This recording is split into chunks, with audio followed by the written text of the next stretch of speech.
Hi guys, let's talk about Warsaw Barbican. The Warsaw Barbican is one of the last remaining relics of the extensive network of walls, fortifications and gates that once surrounded this city.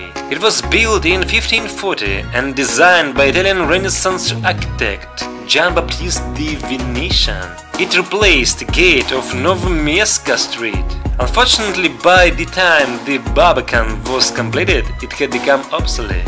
Artillery technology had advanced considerably.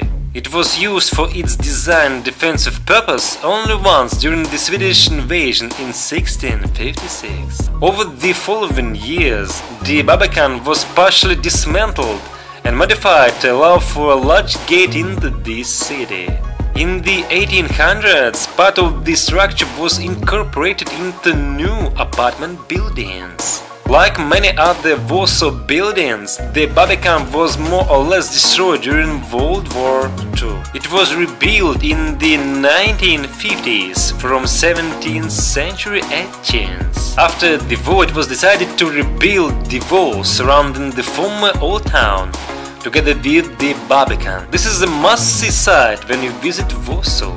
Today it serves a bridge between the old and new towns, and is also the hangout of choice for teenage drinkers, buskers and artists selling their wares. Its current state is not different from that of most cafes, black stairs and red bricks, typical loft.